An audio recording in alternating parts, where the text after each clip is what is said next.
Assalamualaikum warahmatullahi wabarakatuh. Bagaimana kabar kalian semua anak-anakku yang soleh-solehah? Semoga kalian semua dan kita semua tetap dalam keadaan sehat walafiat. Jangan lupa untuk selalu menjaga kesehatan dan kebersihan. Kembali kita kepada pembelajaran fikih di kelas 4 ini. Sebelum kita memulai pembelajaran ini, mari bersama-sama kita berniat dan berdoa semoga ilmu yang kita dapatkan pada hari ini menjadi ilmu yang bermanfaat dalam kehidupan kita.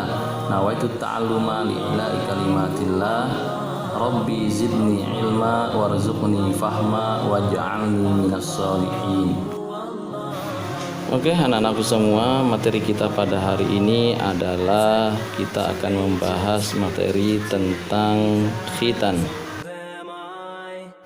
Adapun tujuan pembelajaran kita pada pertemuan kali ini adalah yang pertama, setelah nanti kalian mempelajari materi ini, diharapkan kalian mampu pertama menjelaskan pengertian khitan dengan benar, dan yang kedua, kalian mampu menjelaskan sejarah disyariatkannya khitan dengan baik.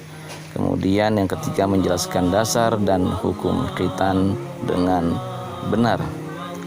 Sebelum kita memasuki materi, coba kalian perhatikan gambar-gambar berikut ini. Kira-kira gambar-gambar apakah ini? Ya, ini adalah gambar kegiatan yang mungkin sudah pernah kita alami atau pernah kita saksikan. Ya, ini adalah gambar tentang khitan baik tradisional oleh dokter dan khitan massal. Lalu, apa sih sebenarnya yang dinamakan khitan itu? Bagi yang sudah khitan, pasti tahu dong jawabannya. Ya, boleh tepuk tangan bagi yang sudah khitan. Jadi, pengertian khitan atau definisi daripada khitan secara etimologi atau bahasa, khitan berasal dari kalimat bahasa Arab yaitu khotana, artinya memotong.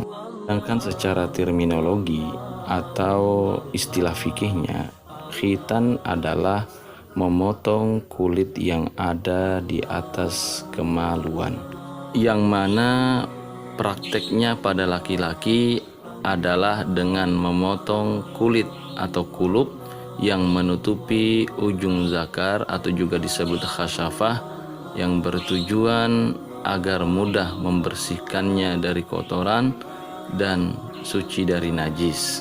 Sedangkan khitan pada perempuan adalah dengan memotong sedikit kulit ujung klitorisnya. Berbeda dengan tujuan khitan pada laki-laki, tujuan khitan pada perempuan ini lebih mengarah pada untuk penjagaan kesuciannya. Sejarah khitan dimulai sejak masa Nabi Ibrahim alaihi salam. Hal ini sebagaimana yang disampaikan oleh Rasulullah sallallahu alaihi wasallam. Kata beliau, ikhtatana Ibrahim alaihi salam wa huwa ibnu thamanina sanatam bil qudum. Nabi Ibrahim alaihissalam berkhitan saat berumur 80 tahun dengan menggunakan kapak. Syariat khitan terus berlanjut dan berlaku bagi para nabi dan umatnya setelah masa Nabi Ibrahim alaihissalam. Begitu pula dengan Nabi Muhammad SAW, dan kita sebagai umatnya juga wajib untuk melaksanakan khitan. Pelaksanaan khitan ini merupakan bukti ketundukan kita kepada perintah Allah dan juga bentuk pelestarian terhadap syariat Nabi Ibrahim alaihissalam. Disebutkan dalam riwayat bahwa setelah Nabi Ibrahim alaihissalam yang berkhitan di umur 80 tahun, anak beliau pun Nabi Ismail juga berkhitan pada umur 13 tahun. Begitu pula anak beliau yang kedua yaitu Nabi Isa alaihissalam berkhitan pada umur 7 tahun. Sedangkan Nabi kita Muhammad sallallahu alaihi wasallam, menurut satu riwayat, beliau dikhitan oleh kakek beliau Abdul Muthalib ketika beliau berumur 7 hari. Sedangkan dalam riwayat yang lain disebutkan bahwa beliau terlahir dalam keadaan sudah berkhitan. Kita umat Islam berkhitan karena kita diperintahkan oleh Allah untuk mengikuti ajaran Nabi Ibrahim. Allah Subhanahu wa taala berfirman, "Tsumma auhayna ilaika anittabi millata Ibrahim hanifa wa ma kana minal musyrikin." Artinya, kemudian kami wahyukan kepadamu, ikutilah agama Nabi Ibrahim yang hanif, dan dia bukanlah termasuk orang musyrik.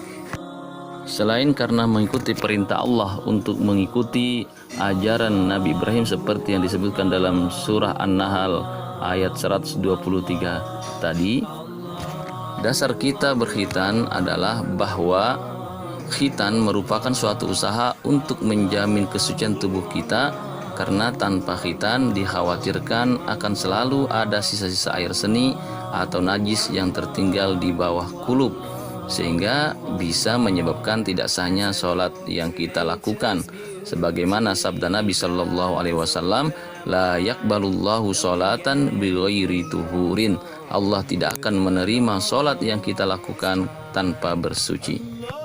Di samping itu, Rasulullah Shallallahu Alaihi Wasallam juga bersabda, al fitratu khamsun, al khitanu wal istihdadu wa qasus syarib wa taqlimul azfar wa naftul ibti. Artinya fitrah itu ada 5. 1. Berkhitan. 2. Mencukur bulu kemaluan. Yang 3. Memotong kumis. 4. Memotong kuku. Dan yang 5. Mencabut bulu ketiak.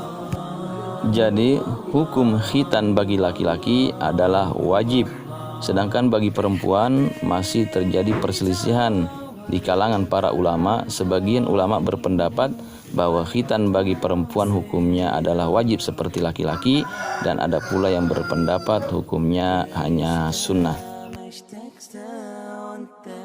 Demikian materi pelajaran kita pada hari ini, dan untuk lebih memahami materi khitan ini, silahkan kalian telaah buku pelajaran kalian pada halaman 3 sampai halaman 8.